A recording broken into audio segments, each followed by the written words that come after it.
one of the things I'm really interested in is this kind of intersection of these, what I call the three lenses of architecture. The profession, which is why most of you are here, which is to learn how to be a professional architect and how to be licensed, the kind of professional expertise it takes to produce a building.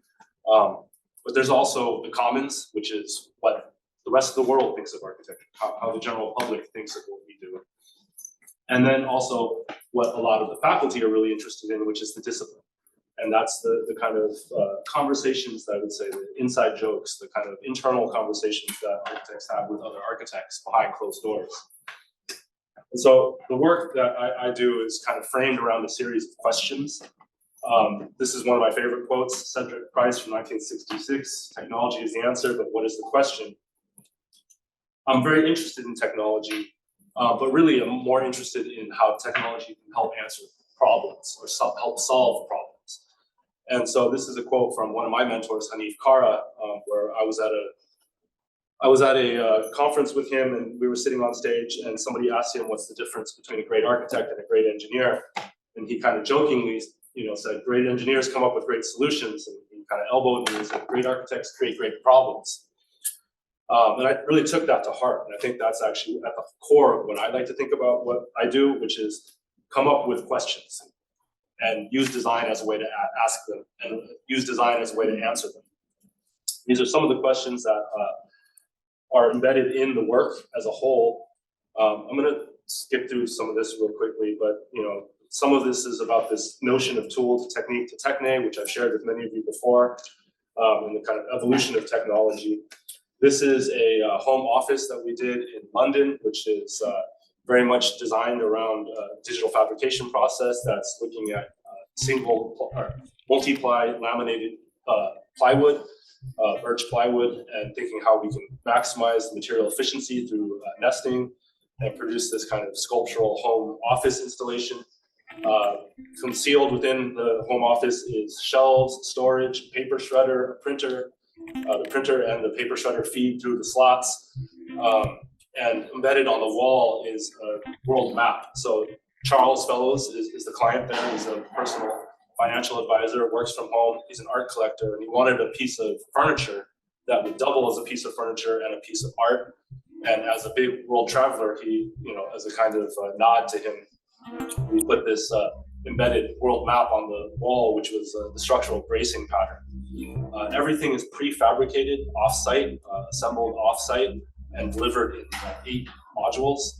It took about 2 months to fabricate and put everything together. It took about 8 hours to install everything on site. Everything on site is a dry assembly, no mechanical fixings other than the Z-clips onto the wall. But basically, these really big plywood laminated modules are dropped in and hung in place, and they're just held in place by gravity. There you see the world map getting dropped in. Here's the nesting of the sheet material. We were able to get about 75% material efficiency, trying to maximize the amount of material that we're not wasting. And all of this really is kind of focused around that window and trying to produce a kind of it's frozen here.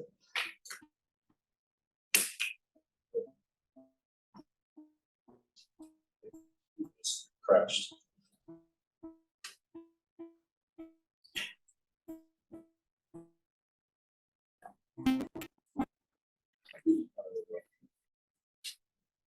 Okay, so some of the drawings of the project, and that was a project that really looks at the question of digital craft.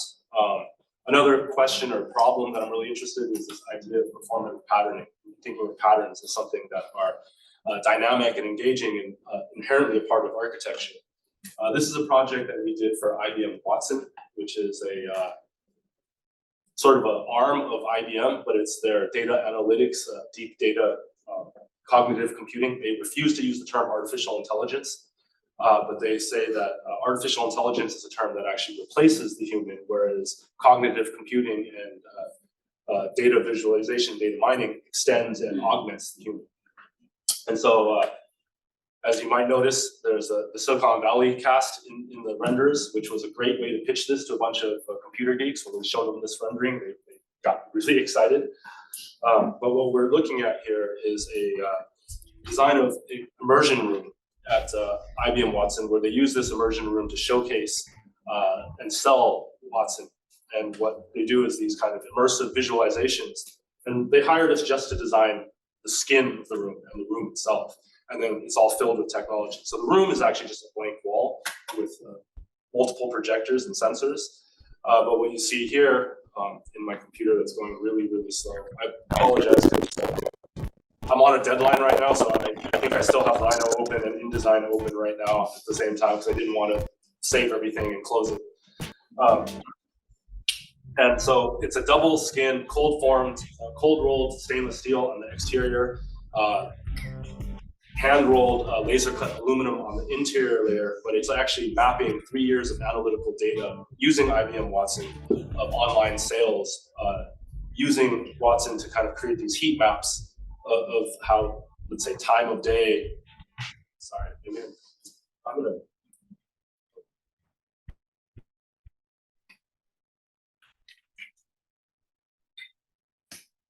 Okay, how time of day and time of month are affecting sales.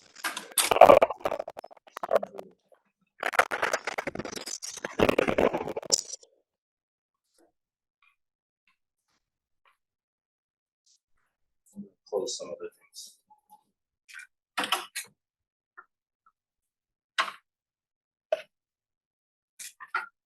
This is how prepared I was for this talk. Not sure without a technical issue.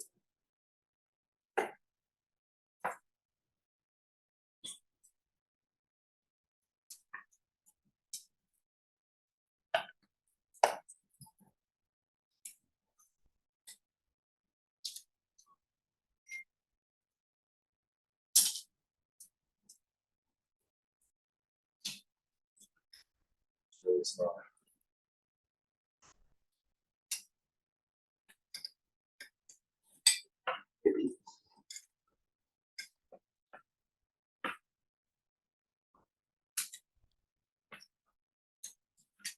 So you see how that heat map is converted into a series of contour lines.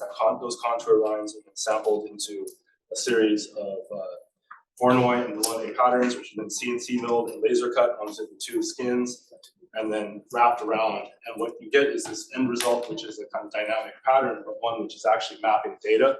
And so what IBM Watson then did is they developed an app where you can actually, on the tablet, walk up and hold the app up. And it's an AR app, which then actually gives you back the data by scanning what's on the wall.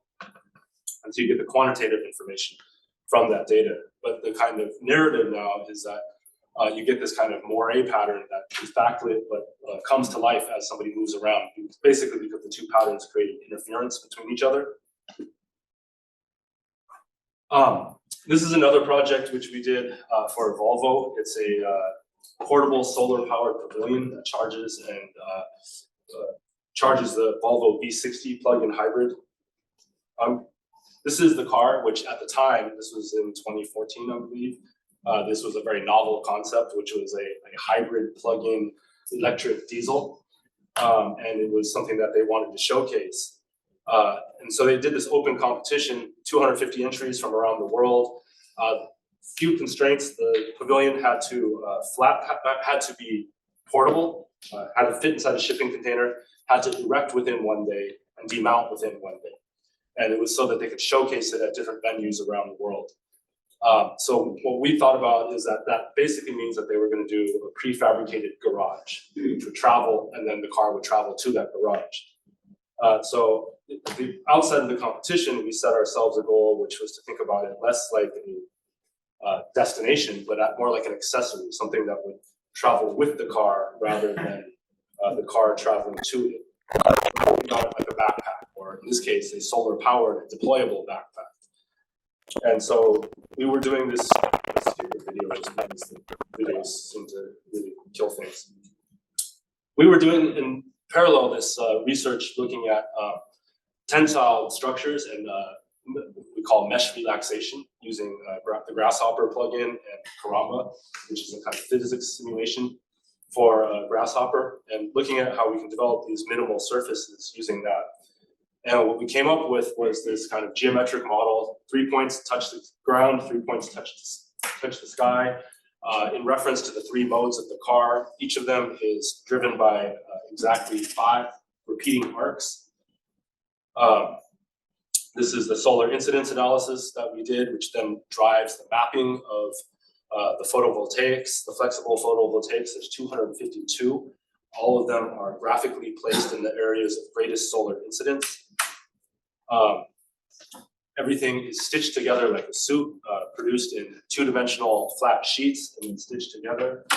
And then here's the CNC pipe bending of the perimeter frame. The tubes are swaged and slip fit together and then assembled.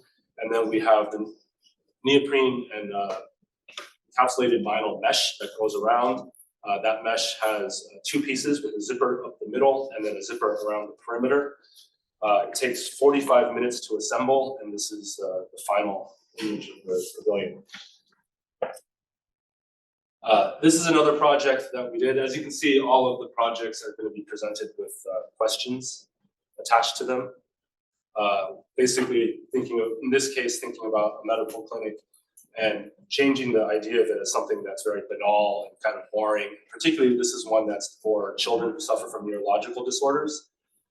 It's a pediatric neurologist office, and one of the things that we found through our research is actually that the 3 things that really stimulate children suffering from neurological disorders is color, geometry, and texture. And so really we tried to say, how do we incorporate these 3 things and think of this almost like a playground or a lounge, like something that, the predominant space is the waiting area rather than the waiting area being a small, tiny space where it's kind of prison cell where everybody sits and waits to go to the exam rooms. And thinking about these ideas about deep poche and occupiable poche. And so we came up with a few concepts looking at the 4 existing windows in the space, looking at those, and then came up with this kind of diagram of the exam rooms of, rather than doing the typical thing, which is a double loaded quarter up the middle and then exam rooms on either side. We said we'll do fewer exam rooms and sandwich them between 2 rows of circulation. So what you end up with is a public circulation in the magenta and then a private circulation in the cyan, which means it kind of splits with the exam rooms in the middle, which does one thing which is really, really important for the doctor and their staff, which is it allows them to move from exam room to exam room without being flagged down by other patients. Whereas in the other version, they would have to walk past and through all the other patients. Now they can do it privately on the backside.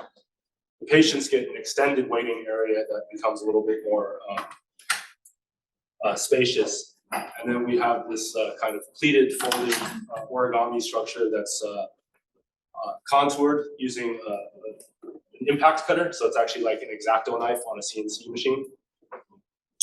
All made out of acoustic felt. This is the kind of gradiating pattern of what was cut and the various depths that were embedded. This is the coating of the pieces of the acoustic felt that were put in, and then here we have the completed installation. What you see on the reception desk is actually a negotiation of all of the different constraints of the ADA desk, the ADA kick for allowing a handicapped person to roll up to the desk and have leg room.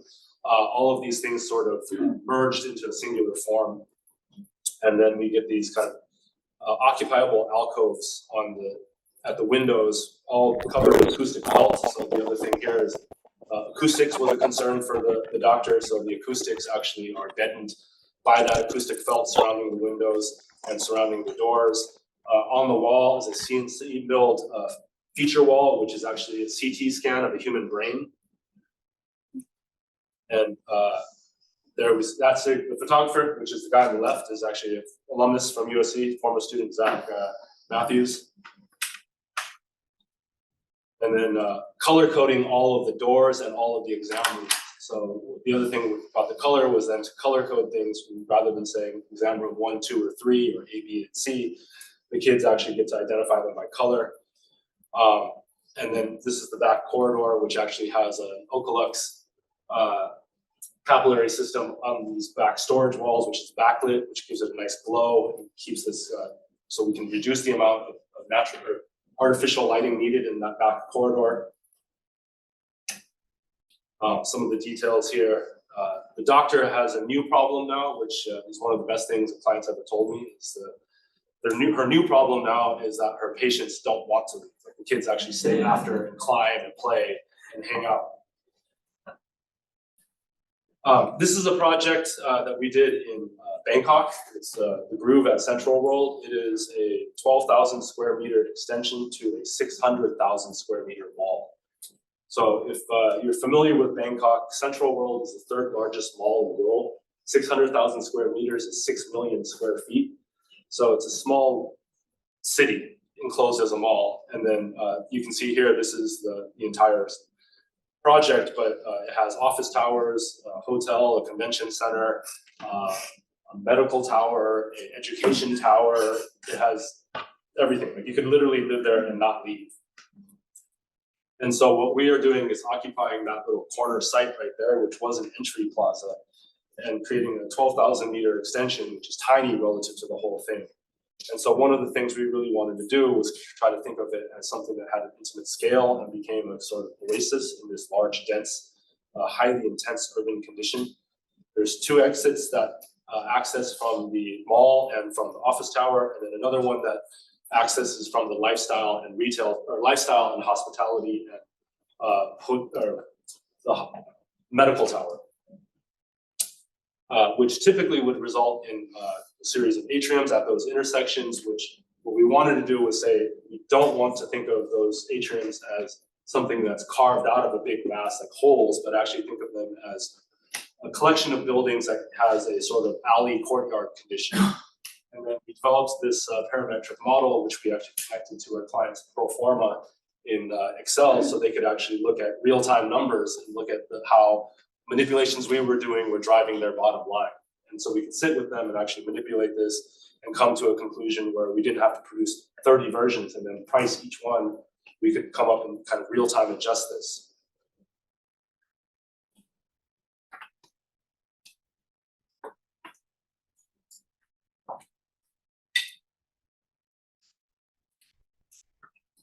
I'm trying to like, okay.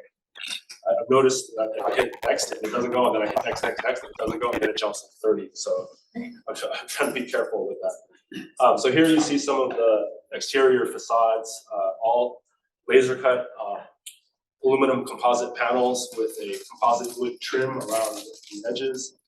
The kind of perforations are meant to kind of mimic the kind of intensity of pulses that are occurring on Planchet Road, which is the densest urban thoroughfare. This is the atriums that we just talked about previously. They're actually all open air atriums, open to the outside with retractable fabric roofs. So the fabric roof actually comes across for monsoon season, allows them to have this kind of open, non-conditioned courtyard, very cool, very pleasant. But then when it rains, they can close it. Some details of the facade and the composite panels. And then some of the details of the timber soffits over the atrium area. This is a project that we're working on that has been paused since the pandemic. It's been ongoing for many, many, many years. It's a hotel and performance center in China, and it is a place that is famous for these. If any of you have seen the movie Mulan, it's filmed in this area. There is 20,000 of these Hakka Tulo round earth houses in this area. It's a UNESCO World Heritage Site, and it's generated a lot of tourism for that area, but there really is no place for people to go or stay or see after they go visit these round earth houses. And so this project is a kind of nod to that, where they'll be housing a performance, a musical performance in this, as well as a lifestyle retail center and then a boutique hotel. And so we take the kind of traditional Hakka Tulo, which is meant to be a protective structure. So they're very introverted. These donuts that are walled fortresses, each one with one family clan that stays in it, subdivided into each family and then layered by generation. But there are these autonomous objects that kind of don't respond to the site. And what we really wanted to do was sculpt the site to receive the building, and then flip the kind of introverted form open to create a more extroverted form. and tie that into the landscape. So what we end up with is this kind of spiraling Mobius strip that peels away from the ground, opens up to these views over the surrounding area, and then has the performance hall on the top left, the lobby and lifestyle retail center in the middle, and then at the bottom we have 3 levels of embedded hotel rooms that are actually cascading into the earth. One of the issues we had here is a really kind of unique one, which was we had to fight the authorities on this one to not have all of the fire exits at the bottom of the building. Because we said every floor is a ground floor, but they wanted the lowest level to be where everybody exited. And we needed to have stairs that went all the way down. We said every floor can just exit out. And this was one of those bureaucratic things where just because the rule was written a certain way, we had to really go out of our way to argue something that we thought was pretty much common sense. Everything is done through a parametric model done in Grasshopper, where we have a series of things that are driving everything. So we have a kind of spiraling circulation at the bottom. The circulation to the performance is actually spiral, because one of the things that this performance troupe wanted to do was have a theater in the round, and then so the performers would come from outside and up to the stage. And what we thought with that is that when they do that, actually only one group of audience gets to see them. But if they spiral, then everybody gets a chance to see this kind of parade move through. That spiral then is driving the parametric model of the seating. The seating is calibrated so that everybody has a clear sight line. And then that parametric model drives the model of the structure above, which then drives the model of the roof above. And here we see that series of diagrams. And then this is the building on site under construction. This is what it looked like 2020. This is what it still looks like now, but probably a little bit dirtier and covered in probably some growth. Hopefully this will come back someday, but for now it's not. So I will go on again about another project that died in China.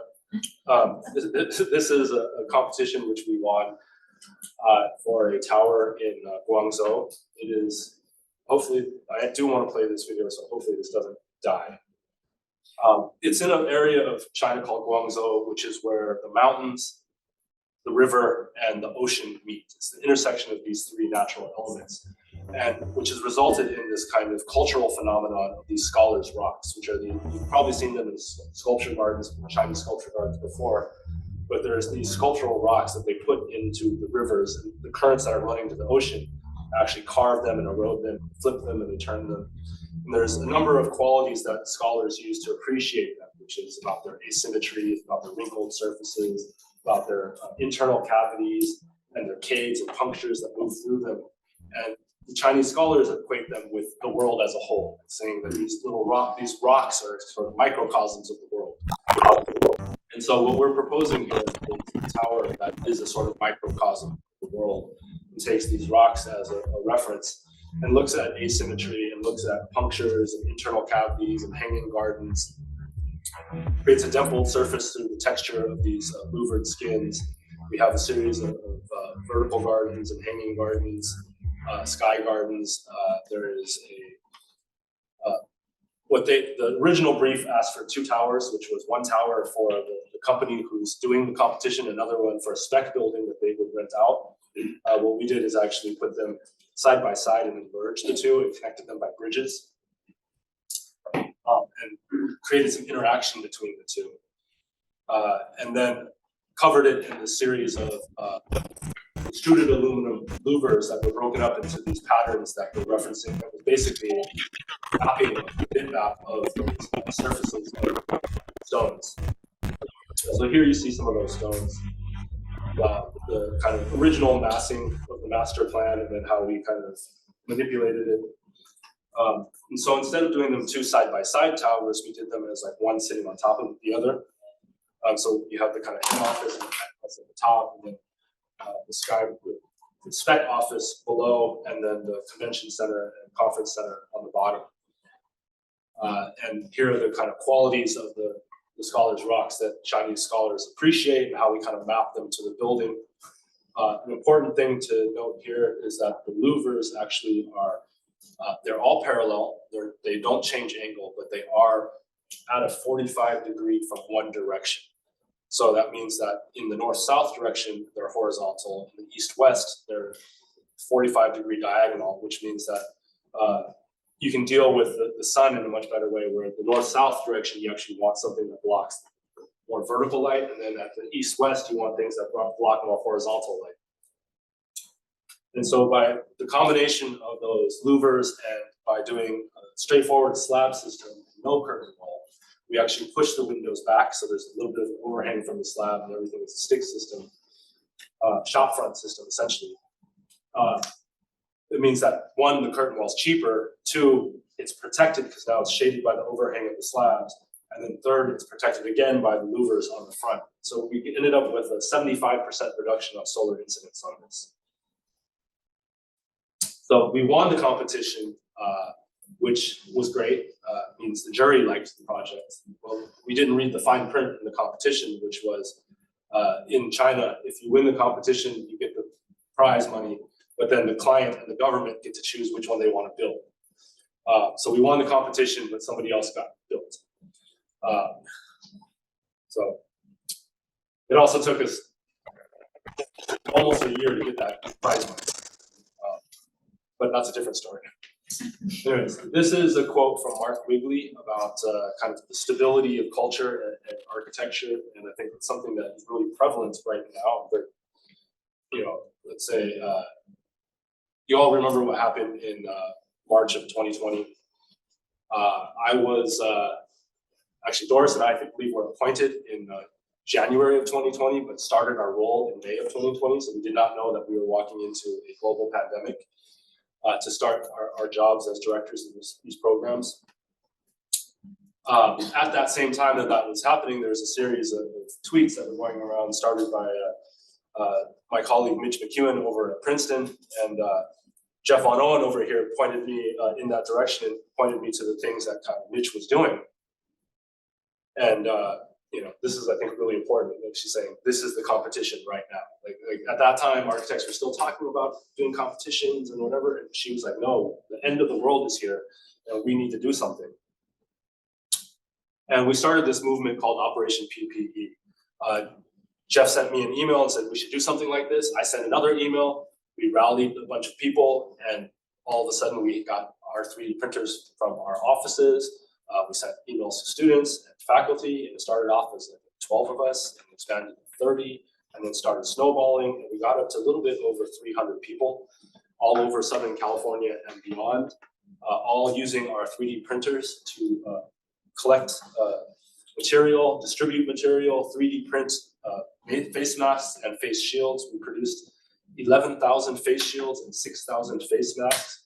Of those 300 people, I probably knew about 30 of them, and met in person like fewer.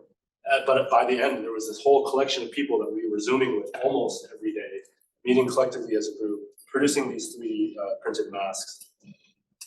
And I think it's just something to say. To be honest, I didn't even know this was kind of stumbled on there.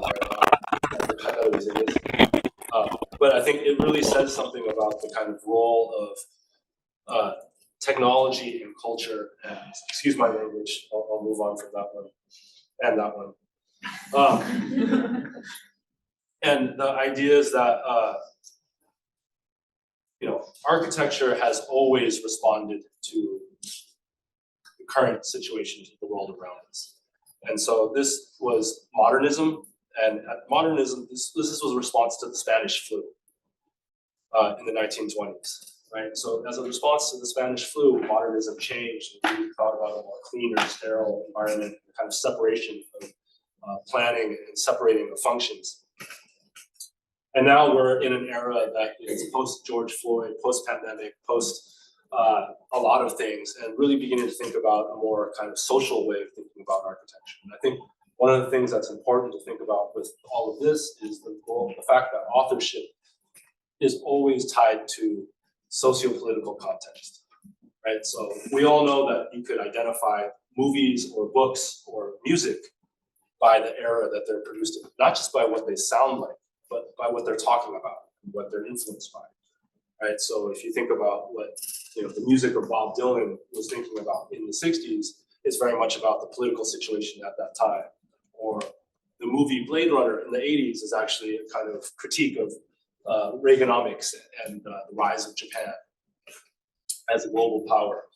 And so authorship now is kind of has a responsibility again to respond to some of the things that are in the air, the things that are affecting us. And so one of the things I've been trying to do with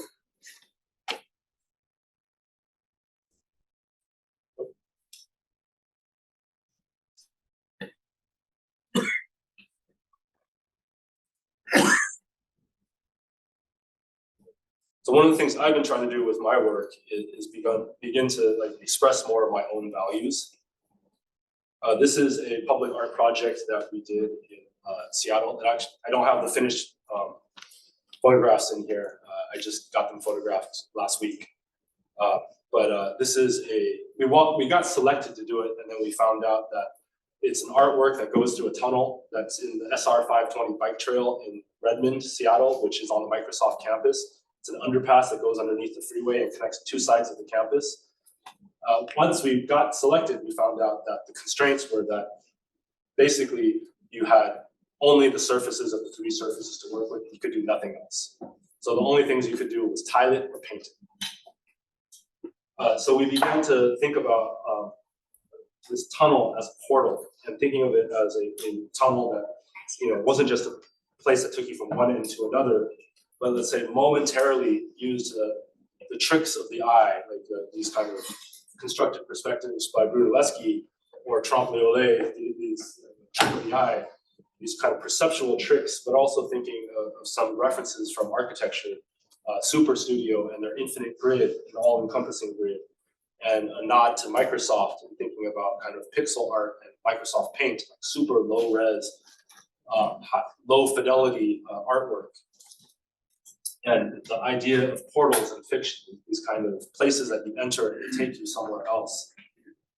And we discovered that Seattle was the 5th largest LGBTQ community in the country, which is pretty significant given that Seattle is not that big of a city in relative terms. And they also have a series of permanent pride crosswalks throughout the city. And so we basically thought of how we could turn this portal into this kind of moment that takes you to another dimension.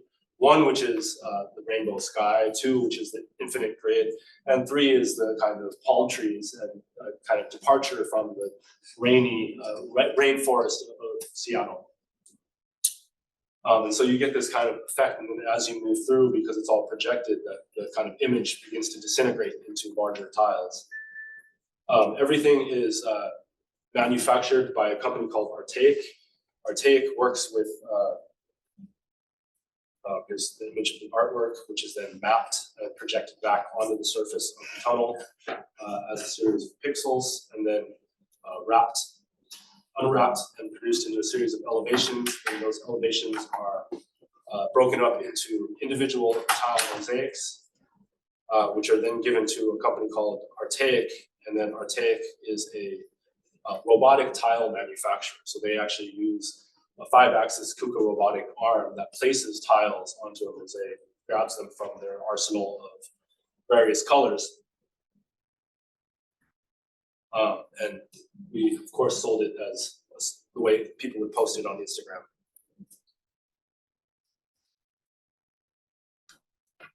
I'm pausing. Okay, I didn't know what was next, so I wanted to see it. So this project is one which we are currently working on. Actually, this one started during the pandemic. It's now been paused after the pandemic because during the pandemic, we were working on this, and it was the project that we're doing here in LA. It was the first project in LA. The name of the project is called Uxmal. Uxmal is the name of the ancient Mayan city, ancient Mayan capital in Mexico, which means thrice built. And it's a center of ancient Mayan culture that was really focused on the future and thinking about a very forward-thinking center of power for the Mayan culture. And it was built over 3 sequences of ruins in Mayan culture. And our project is, in a way, is the 3rd project being built in this sequence. So this is the Arts District Center, which is a hotel that's going to be designed by A.C. Martin. On the right is a condominium. On the left is the hotel. At the bottom is the retail podium, which is an existing warehouse. The warehouse has been listed historically, so they have to keep the facade. They're basically gutting the inside and building a building through the original brick facade. Our site is that zipper condition there in the middle, the third floor, double height atrium lobby. And what we're doing is a art center / art gallery / event space as a satellite expansion for LACMA.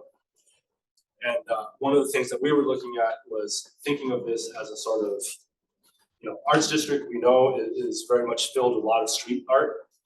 And so the client commissioned a series of street artists to produce murals that are actually in the facade. And so what we wanted to do was say, let's make a tribute to the things that are happening behind those street art, behind that street art, which is actually in the studios and in the galleries of these studios, where there's actually gallery art, studio art being produced. And this is in some ways a nod to Damien Hirst, where his natural history series, where he has these formaldehyde animals on display in these vitrines. And the client kept talking about this as a kind of center of attraction, a center of gravity, and a kind of place with magnetic pull. And so we started looking at these kind of forms, fused forms and magnetic forms, and came up with this concept, which was a kind of liquid form that sat behind this glazed facade and broke free of it and framed two views, one towards downtown LA and the other towards the south part of the Arts District, which is actually developing into a series of high-rises. There's the Bjarke Ingels project, Herzog Muren project, I believe the David Adjaye project. So the series of towers becomes the thing that it's viewing at. And this kind of idea of this vortex and magnetic field as this attraction around these kind of liquid forms that rotate around this double height gallery space and event center. We have doubles as a kind of vertical gallery, but also as a auditorium. So you can have lectures and talks and performances in there. You can also have exhibitions and fashion shows. It's designed so that there's also a very large lift that can fit multiple cars, so you can do car shows inside of there. And then referencing the kind of facades of Uxmal, the ancient Mayan city, we started looking at their patterns and trying to look at the motifs that they were using. And some of the things we started realizing is that there's a lot of repetition of these motifs, but those motifs were actually really, really universal. Like they weren't just from ancient Mayan culture, they were actually from all ancient cultures. They were all very similar. So we ended up seeing this kind of correlation. Here you see the Mayan on one side versus the Greek on the other. These patterns become very consistent across many, many ancient cultures. And so, hopefully we'll catch up here.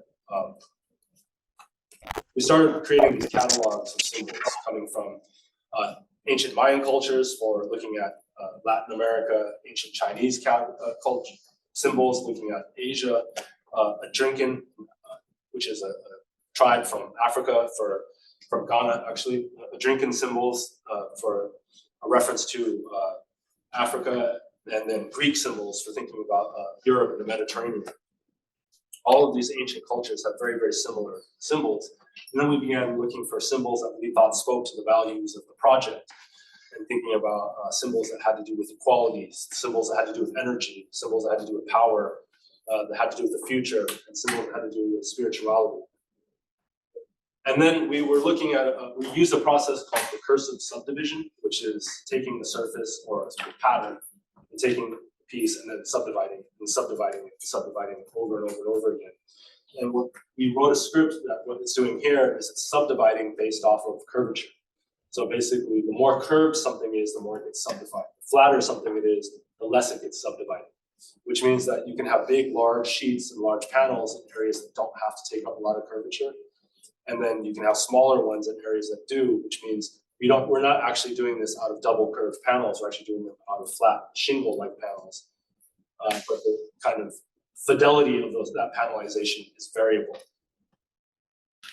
And then that fidelity begins to translate into a variable pattern.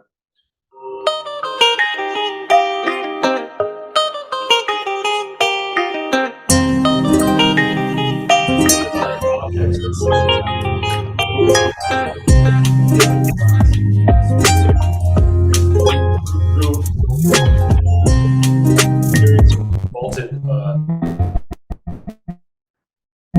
series of vaulted ceilings to subdivide the space without any partitions. They're what I would call soft rooms. There's no walls that divide them. It's more like a series of ceiling art vaults that divide the spaces into smaller sequences.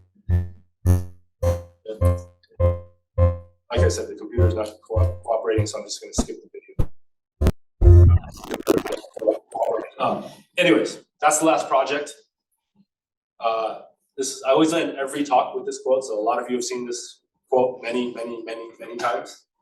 But this is something that I find really fascinating. Mark Weisler is the godfather of ubiquitous computing. And I'm not going to read his quote, but what you see there is the Model T.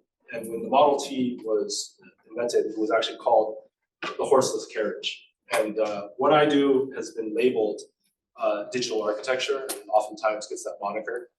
One of the things that is important to me is to think about the fact that, that Model T, when it was invented, was called a horseless carriage. Now, a little bit over 100 years later, nobody cares that there's ever a horse involved. Right now, we're going to driverless cars, and in one generation, nobody will care there ever was a driver. Like it's actually, driverless cars is actually something else. And so we're calling what I do, it's labeled digital architecture, but it's really not. It's architecture, right? And the core values are not about the techniques and the technologies that are driving it. It's about how it connects with people, how it solves, how it asks questions, how it answers problems, and really how it actually engages with people as a whole. But anyways, thank you.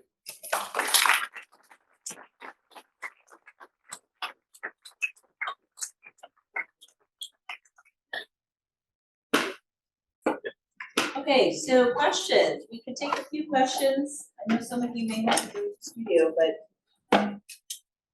questions.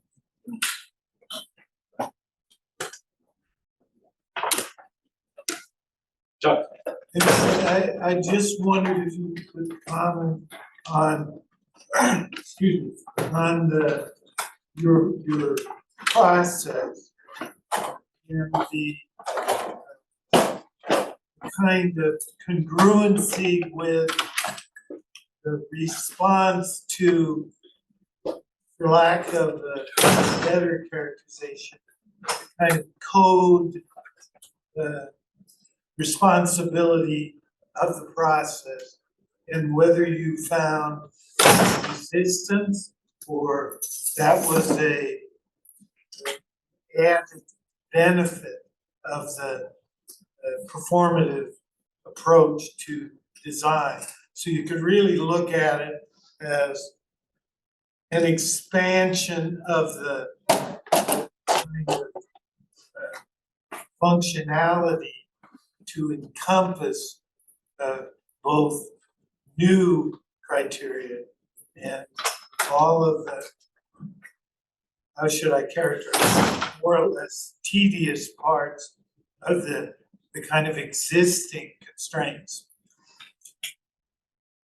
I'll be very honest. I don't think I understand your question. Well, I was just looking for a kind of reciprocal way of seeing it both as an added resource for making the more direct, pragmatic, code-generated criteria, which we are buried in, and with a kind of new way of thinking about the actually design process in itself, and that this could allow both those things to develop and respond. I mean, I think constraints as a whole breed opportunities, but I also think that in general, like when I get hired, I tend to get hired, like the few projects I get or the competitions I take on or the things that I do, I will say a lot, I will be very honest that some of this also comes with the ability to do this because of my role in academia, that I don't have to live off of my practice. And so I can decide if projects have the ambition that I'm looking for, and whether I take them on. And so like the projects that I've had happen to have a consistent theme, which is a client that usually has something they've been doing for a while and then wants to do something very different than what they've done before. Like they're actually looking to do something novel and different and unique. And so we're being tasked with asking those questions and trying to challenge the existing norm. And so one of the things that I consistently tell potential clients is that if you want somebody who's done it before and done it a bunch of times and will tell you exactly what you need to do and how it's going to be done and how much it's going to cost, then I'm the wrong person. Right? I think then there's plenty of people that are out there that can do that, and that's not what I'm good at. I'll be very frank.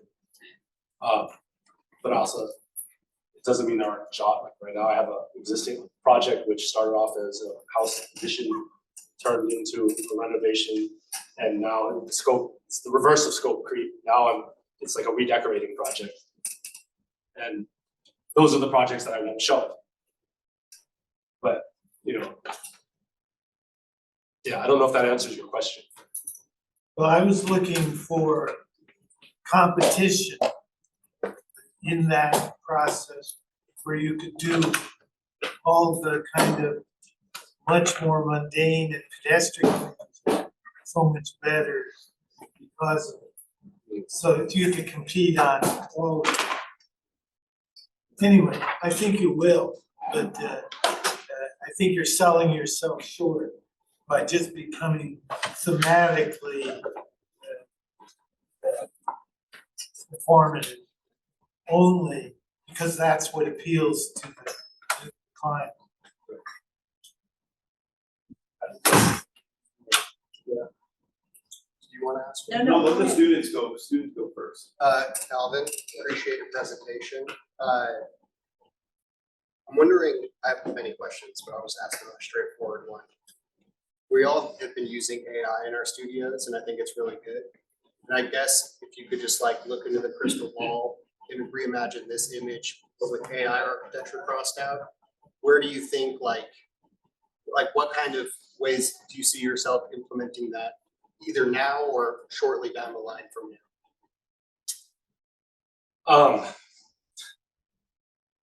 I will be very honest right now. I'm using AI quite a lot. Just told you I'm preparing for a deadline today, and all of the design statements, all of the text narratives about like the project, I'm like, write me a paragraph about these 3 bullet points and blah blah blah. Oh, Alvin, yes. you can't do that. No, this is not academic. This is going to a client, and all I need to do is say bullet points in a prettier way. That's what I'm doing with it now. I don't know. I really don't know, and it's a good question, and it's one that I think we have to think about how you go back to the project with Watson. And what they showed me with Watson was actually really fascinating because I went and they did a demonstration for me, and they showed a scenario with a doctor because they use it for medical purposes, and a doctor and a child who comes in and has these symptoms, and there's a real life case, and in the real scenario, I think it took 3 months to figure out what illness this child had because of the back and forth and all of the exams and all of these things. And once they brought Watson in, they were able to figure it out in 3 days. And it wasn't because it was still the expertise of the doctor, but now the doctor's expertise wasn't just his own personal experience, it was his own personal experience over every white paper that's ever been written in medical history, where he was able to ask it questions, come back with results. And the only reason it took 3 days is because they still had to do tests. So there were still things that it's going to tell you to take these. The doctor decides to do those tests based off of the information that's given back. And so in the end, I think what AI offers us is not the ability to replace our judgment, but actually extend our ability to have a knowledge base to make judgments. But right now, the biggest thing is we trust it way too much. Like, those images that it creates, they're not real, and they're not buildable, and they don't have real drawings or plans or sections. Those words that it crafts, either they just do what I'm doing, which is I ask it, I use it like a personal assistant. Like, write me 3 paragraphs about this, and that. Make this an important thing, make that an important thing, make that an important thing, and emphasize these. Like, I'm actually telling it what to write. But the people who ask it to write things for them, it writes a lot of stuff that isn't real. Right? Like, if you fact check the stuff that it produces, it's actually not accurate. So I think where it goes, I think it is still up in the air, but I think there's a lot of possibilities. I know there's a lot of AI out there that is basically trying to solve the more mundane issues of like parking grids and things like that, where you can say, okay, figure out a parking solution for me on this site. I think that's where I see the value, but I don't see the value when it's actually give me ideas. Last question, sorry. Jeff. Yeah, great to see the work. And by the way, interestingly enough, got interrupted by a phone call from Banas of people who's just so center cars. But it was really cool to see the work, Alvin. It's awesome to see it. And I think it was neat. You mentioned you given this before a year ago or something. It was about a roughly. I'm just saying, like, critically, as you look at this and you think about the pandemic, it seemed like a big break. A lot of ways, like for all of us, but you're talking about projects that we've all experienced, projects put on ice, project pause, whatever. And also a chance to reflect. You talk about the work maybe becoming more personal or reflecting personal values in certain ways. But I guess I'm wondering from your perspective, like, how do you see that shift between your work kind of pre-pandemic and post-pandemic? Like, what do you see? And either the values. This is the one we're submitting today. Oh yeah. I was just wondering, like, how do you see the difference from, like, in terms of your values or orientation, direction, like, kind of pre-pandemic stuff? Did it change in some way? Did that time of reflection or time? It did. I would say, like, as you can see here, the work has gotten a little bit more rational, more. Like, I will say I'm less interested in the novel now than I was before the pandemic, and I'm maybe more interested in. I just still want things to be beautiful, and I still want them to be well designed, but I think that my interest in doing things for the sake of doing them because they're unique it is maybe less than it was before. I still don't want them to be typical, but I definitely also want to, like, one of the things I keep talking about with my students in the program is that I really do see architecture as the materialization of our value systems. Right? And so what is it when I talk with when I talk with a client now, and when I talk with a stakeholder and these other people, it's me trying to identify their values and then me trying to express my own values and find a synergy where we can find common values that we agree on. And I think that's really maybe, for me, it's been a kind of post-pandemic realization. Yeah, to like express your sense of self and your values. Well, thank you very much, Alvin, for Thanks. filling in today.